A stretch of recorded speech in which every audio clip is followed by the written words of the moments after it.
Hey guys, welcome back to my channel. अगर आपने subscribe नहीं किया तो प्लीज़ सब्सक्राइब कर लीजिए ताकि आपको आने वाले टाइम पे नोटिफिकेशन मिलते रहें। सबको पता है कि 1 फरवरी को बजट आ चुका है, जो कि आपके एग्ज़ाम पर्सपेक्टिव से बहुत ही बेनिफिशियल रहता है, क्योंकि इसमें जितने भी कंटेंट दिए होते हैं वो आगे चल के आपके पूरे ईयर में एग्ज़ामिनेशन में आते हैं। तो बजट स्पीच की मैं समरी लेके आया हूँ ताकि आप अच्छे से समझ सकें, इसको अपने एग्ज़ाम के लिए यूज़ कर सकें। बिल्कुल वन लाइन फॉर्मेट में लेके आया हूँ, और जो कि आपके नॉलेज के लिए अच्छा रहेगा, और आपको बहुत सारी इकोनॉमिक्स की टर्म में मैं बताऊंगा यहाँ पे। तो स्पोकन इंग्लिश के लिए भी बेनिफिशियल रहेगा वीडियो, और एग्ज़ाम पर्सपेक्टिव से तो बनाया ही गया है। यहाँ पे बात करें पफ्ड अप। पफ का मतलब होता है बिल्कुल जो फुला हुआ, रेडी, बिल्कुल रेडी या फुला हुआ। पफ्ड अप, जैसे बोलते हैं ना, पफ पफ खाते हैं कई बार, फुला हुआ जो केक होता है पफ बोलते हैं उसको। पफ अप, फुला, फुल रेडी, पोल रेडी। पोल ये इलेक्शन का सिंबल है, तो पोल रेडी हो चुके हैं, हिट कर दिया है निर्मला सीतारमण जी ने। यहाँ पे बात हो रही है, जो सबसे पहले मैं बता देता हूँ, इंटरिम बजट आया है। इंटरिम क्या होता है? जो शॉर्ट टाइम के लिए होता है। तो इंटरिम बजट की मैं डेफिनेशन बता देता हूँ ताकि आप अच्छे से कंप्रेंड कर सकें क्या होता है इंटरिम बजट। तो यहाँ पे देखो, it is usually presented by the out going government. जो आउट गोइंग मतलब, क्योंकि अब जुलाई के आसपास इलेक्शन होने वाले हैं, तो इसलिए आउट गोइंग गवर्नमेंट बोलेंगे, जो जा रही है। Out going government a few months before और एंड ऑफ इट्स टर्म, मतलब कुछ महीने पहले या जो इसकी जो टर्म एंड होने से पहले, ताकि गवर्नमेंट का एक्सपेंडिचर फुल फ्लैज नहीं आता, तब इलेक्शन के बाद आएगा फुल फ्लैज। ये इंटरिम है, अल्पकाल के लिए, थोड़े काल के लिए, इसलिए इंटरिम बजट बोलते हैं। इट सिक्स, ये मांगता है, सिक्स होता है मांगना, parliament approval for meeting the expenditure needs of the government for the first 4 to 6 month of the next financial year. तो नेक्स्ट फाइनेंशियल ईयर जो 2024 का चल रहा है, 2024-25 है ये, तो उसके लिए मतलब, क्योंकि अगले साल तक चलेगा ना ये बजट, तो उसके लिए थोड़े टाइम के लिए, 4-5 महीने के लिए एक्सपेंडिचर मांगता है। As the outgoing government may not have कैसे यूज करते हैं? देखो, मे का दिखाता है प्रोबेबिलिटी, माइट होता है बिल्कुल 10% से भी लो प्रोबेबिलिटी, पॉसिबिलिटी, बट मे में थोड़ा सा लगा सकते हैं कि 30-40% हो जाएगा, 50% तक पहुंच जाएगी। संभावना है कि मे नोट है, वो शायद हो नहीं सकता है। दैट इलेक्टोरल मैंडेट मतलब उनके पास आगे चल के मे भी वो नहीं जीत पाए। Electoral mandate to fulfil the proposal of the for the full year, तो शायद वो हो सकता है कि वो हार जाएं। May not proposal, may not have, उनके पास नहीं हो इलेक्टोरल मैंडेट। इलेक्टोरल जो होता है, जो वोट डालते हैं आदमी, उनका मैंडेट क्या होता है? उनकी आज्ञा, टू फुलफिल द प्रपोजल जो वो डालते हैं, अभी मान लो वो फुलफिल करने के लिए उनके पास टाइम पीरियड न बचे, वो इलेक्शन में हार जाएं, तो फुल ईयर के लिए उनके पास मैंडेट नहीं रहता, आदमियों का आज्ञा नहीं रहती है। The interim budget is mostly limited to covering essential expenditure, जो खास एक्सपेंडिचर होता है, एसेंशियल होता है, जरूरी, necessary, until a new government presents the full budget, जब तक कोई नई गवर्नमेंट जो आती है वो फुल बजट नहीं प्रेजेंट कर देती, इसलिए इंटरिम बजट आता है। It does not propose any major policy, इसमें कोई मेजर पॉलिसी चेंज नहीं होता है, जो पीछे से कंटिन्यू आ रही है वही चलेंगी। एंड टैक्सेशन प्रपोजल कुछ डिफरेंट नहीं होता, क्योंकि ये एक, फिर नहीं तो ऐसे होगा कि ये सोलिसिट, मतलब ये किसी को सोलिसिट होता है, किसी को लुभाने वाली बात है या ल्योर करने वाली बात है, तो वो उसमें कंसिडर किया जाएगा। It is more a formality that to keep the financial running, तो कि गवर्नमेंट के फाइनेंसेस हैं, रनिंग चलते रहें। रनिंग दौड़ना नहीं होता, बट यहाँ पे चलते रहे, जैसे बोलते हैं ना, he is running a soap, ऐसे ही वो रनिंग का सिस्टम होगा। The actual tax changes and the policy announcement are made by the new government after election through the full amendment budget. Actual जो टैक्स चेंजेस आए हैं या policy announcement are made by the new government, नई government बनाएगी after election through the full annual budget. However, हालांकि the interim budget speech is often use by the outgoing government to highlights, अपने जो इसके highlight करने के लिए इसके जो भी आगे खर्चे होंगे 4-5 महीने में। तो समरी में बता देता हूँ क्या इसमें दी गई है। देखो, यहाँ पे बात की गई है, समरी ये है, the economy has seen major positive transformation, तो मैडम ने बोला है, सीतारमण जी ने, जो अपनी फाइनेंस मिनिस्टर हैं, over the past 10 year under the प्रधानमंत्री मोदी लीडरशिप, सबका साथ सबका विकास, इंक्लूसिव सबको सम्मिलित करके, growth for all has been the mantra. Has been किस लिए यूज होता है? जो रहा है, मतलब बी का मतलब होता है रहना, और ये हैज़ बीन पिछले प्रेजेंट परफेक्ट टेंस, तो ये पिछले टाइम से रहा है, ये मंत्र रहा है 10 साल से मोदी जी की गवर्नमेंट का। Structural reforms undertaken have been boosted growth. Structural reforms, कुछ मतलब ढांचे में ही परिवर्तन किए गए हैं, रिफॉर्म्स लेके आए हैं। अंडरटेकन होता है लिए के, अंडरटेक ये भी होता है कि आप किसी चीज़ को अंडरटेक लेना, अपने सौंपना अपने आप को, तो undertake have boosted growth, boost हुआ, ग्रोथ बूस्ट होता है आगे बढ़ाना, फर्दर उसको आगे लेके जाना। एंड एम्प्लॉयमेंट भी बढ़ी है। Welfare schemes like the housing, electricity, cooking gas, और ये वर्ड निर्मला सीतारमन जी के हैं, ये मेरे नहीं है। वेलफेयर स्कीम्स लेके आए हैं like housing, electricity, cooking gas for all, improved real income. Social justice and empowerment, समाज में सामाजिक जो न्याय हुआ है या एम्पावरमेंट बढ़ी है। Marginalise have been a priority, 25 crore people lifted out of the poverty. ये डाटा आपको पता है, नेशनल फैमिली हेल्थ सर्वे नहीं, अभी थोड़े दिन पहले एक आया था कि 25 करोड़ सबसे ज़्यादा यूपी में ज़्यादा गरीबी से बाहर निकले गए हैं, तो एक डाटा आया था, इसमें बताया गया था। Lifted out of the poverty, benefits transfer directly to the bank account, saving over the 2.7 lakh crore. तो उन्होंने बोला कि एक ऑर्गेनाइजेशन ने अभी डाटा दिया था, 25 लाख आदमी गरीबी से बाहर निकल गए हैं पॉवर्टी से, एंड जो एक गवर्नमेंट का डिपार्टमेंट था, and lifted out of the poverty. और अगर आपको पता है तो उसको मेंशन कीजिए कमेंट सेक्शन में। तो यहाँ पे बात करें lifted out of the poverty benefits, survey आया था, वो सर्वे था, उसमें बताया 25 करोड़ आदमी गरीबी से बाहर निकले हैं। सबसे ज़्यादा यूपी से बाहर निकले हैं, 3.5 करोड़ के आसपास आदमी गरीबी से बाहर निकले हैं। फिर बिहार में दूसरे नंबर पे आए हैं। तो यहाँ कह रहे हैं lifted out of the poverty, benefits transfer directly to the bank account, saving over the 2.7 lakh crore. 2.7 lakh crore जो पैसा है आदमी को डायरेक्ट बेनिफिट में गया। For youth skill development and entrepreneurship, जो scheme like the Mudra have provided opportunity. Sports success reflects high confidence of youth. Governance reforms, governance जो था गवर्नमेंट को चलाने का, रिफॉर्म्स सुधार लेके आए like faceless assessment have improve tax administration, बिना फेस के मतलब दिखाए अपना असेसमेंट करा सकते हैं, तो ये इम्प्रूव टैक्स एडमिनिस्ट्रेशन को बढ़ाया है एंड टैक्स पेयर सर्विसेज को। GST has unified indirect tax, GST ने यूनिफाइड कर दिया है, एक लाइन कर दिया है इनडायरेक्ट टैक्स को, एंड इज कंप्लायंस। कंप्लायंस मतलब सब आदमी उस चीज़ से पालन करते हैं, कंप्लायंस से। कैपिटल एक्सपेंडिचर जो होता है, जो पर्टिकुलर मशीनरी पे या कोई बिल्डिंग पे, इंफ्रास्ट्रक्चर पे लगाया जाता है, रोड पे, ऐसे कैपिटल जो आगे हजारों सालों तक काम आएगा, उसको कैपिटल एक्सपेंडिचर बोलते हैं। रेवेन्यू एक्सपेंडिचर होता है डे टू डे वर्किंग में, जैसे किसी की पेमेंट वगैरह में जॉब वालों के लिए, वो रेवेन्यू एक्सपेंडिचर होता है। कैपिटल एक्सपेंडिचर आउटले होता है पूंजी, इंक्रीज सब्सटेंशियली, इंक्रीज हो गया सब्सटेंशियली, बहुत ज़्यादा मात्रा में, अच्छी खासी मात्रा में, सब्सटेंशियली होता है अच्छी खासी मात्रा में, to boost growth and employment. Plans for rail, aviation and metro expansion announce. New scheme propose for R&D, जो रिसर्च एंड डेवलपमेंट इनोवेशन है, and renewable energy and electrical vehicles, tourism development and bio manufacturing ETC।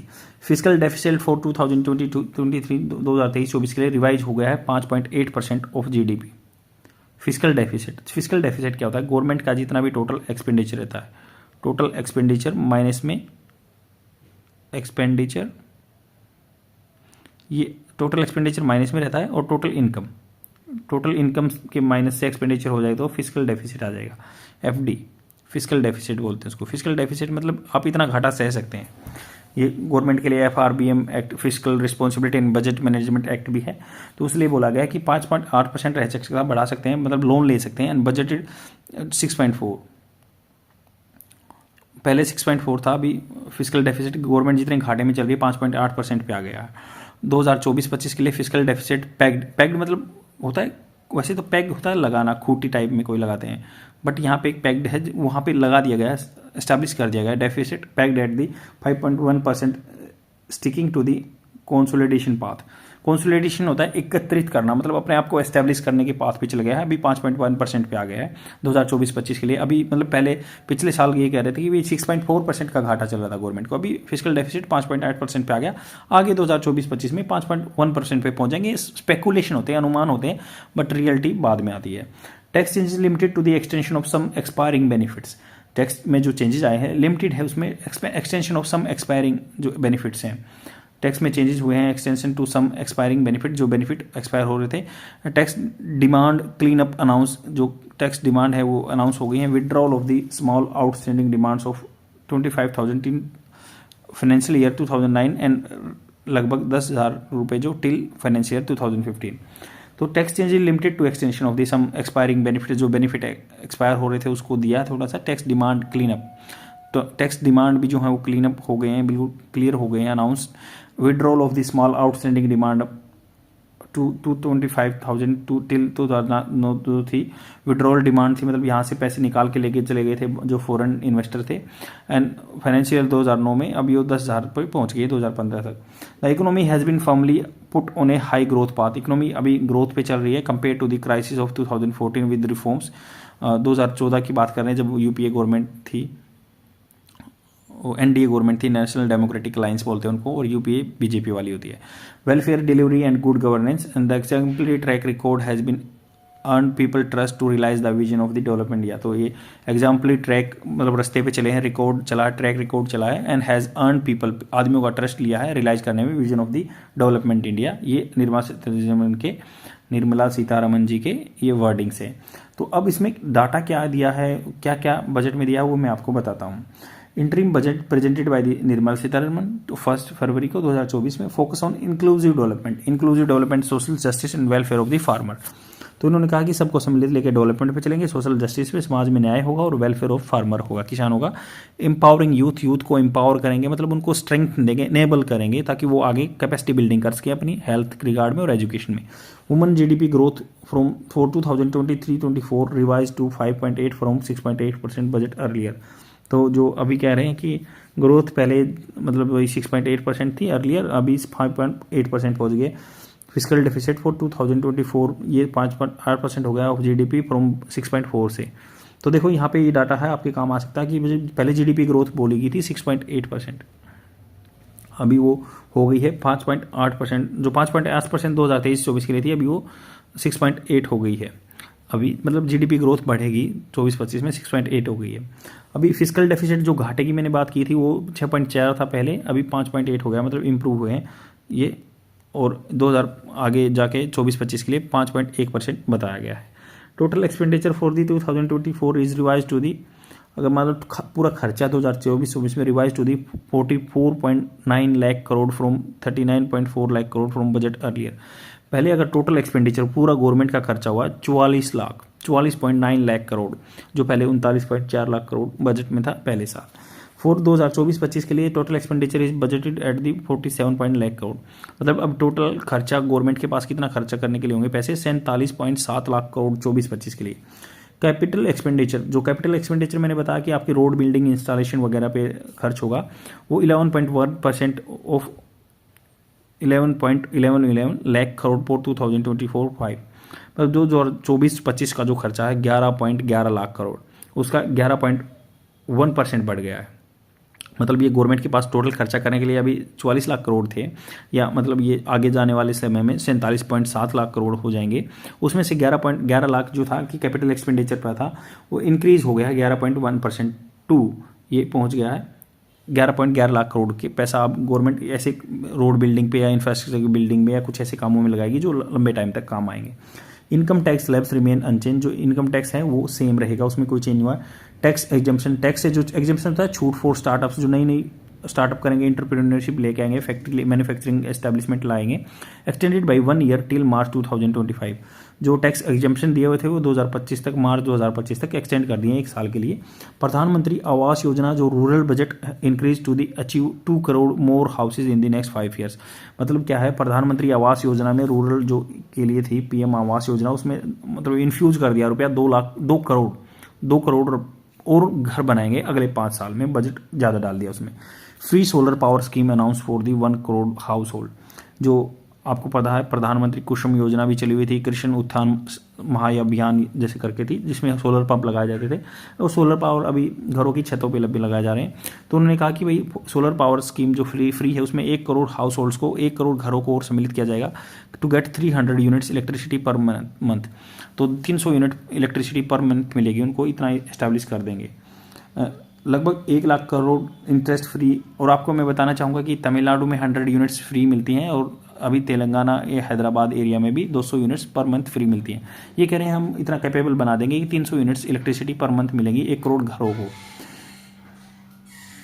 अभी बात कर रहे हैं कि 1 लाख करोड़ रुपए जो है, 1 लाख करोड़ की बात हो रही है यहाँ पे। Interest free 50 year loan announce for the boosting research and innovation. Research and innovation के लिए 1 लाख करोड़ रुपया दिया जाएगा अगर कोई R&D में, मतलब पूरे जो भी R&D में रिसर्च एंड डेवलपमेंट में है 50 साल के लिए 50 साल का लोन दिया जाएगा। जो भी आगे R&D को इनोवेशन करते हैं 1 लाख करोड़ रुपया उनके लिए। Economic corridor between the India and middle east Europe called the game changer. तो आपको पता है जो एक इंडिया मिडिल ईस्ट यूरोप है के लिए एक रोड एंड मान लो शिप का भी रास्ता है, रेल का भी है, कनेक्टिविटी जो है वो G20 में भी वो डिस्कस किया गया था। तो उसको मिडिल ईस्ट उसके लिए एक बोल रहे हैं कि आगे बूस्ट आएगा। लगभग 75,000 करोड़ रुपए interest free loan to the states announce for the reforms link to the Viksit Bharat goals. लगभग 75,000 करोड़ रुपए इंटरेस्ट फ्री लोन दिया जाएगा स्टेट्स को, जो स्टेट्स हैं announce for the reforms link to the Viksit Bharat गोल। विकसित भारत का गोल है जो 75,000 करोड़ रुपया उनको दे दिया, इंटरेस्ट फ्री लोन बिना ब्याज का पैसा दे दिया है। विकसित भारत गोल जो उसके लिए 75,000 करोड़ रुपए दे दिया है। अब बात करें कि हाई पावर्ड पैनल, जैसे हाई पावर्ड मतलब जो हाई ऑफिशियल रहते हैं, panel to be set up to address the population growth and demographic challenges. आपको पता है कि हम ज़्यादा पॉपुलेशन होने वाली है इंडिया की, चाइना को भी क्रॉस कर चुके हैं। तो ये कह रहे हैं कि भाई उसको थोड़ा सा कंस्ट्रेंट लाने के लिए उस पर कुछ हाई लेवल कमेटी बनाई जाएगी, वो कुछ डिसीजन लेंगे। It is usually presented by the out going government. मतलब ये हमने जान ही लिया कि यहाँ पे मैंने बताया था कि जो इंटरिम बजट की डेफिनेशन दी थी। तो ये जो मेन जिस्ट है आप याद रख सकते हैं कितना कितना पैसा कहाँ पे दिया है, और ये आपके आने वाले एग्जाम में पूरे साल काम आएगा। आज के लिए इतना ही। Thank you very much. Share जरूर कर देना अपने फ्रेंड में और डेली देखते रहो। बाय।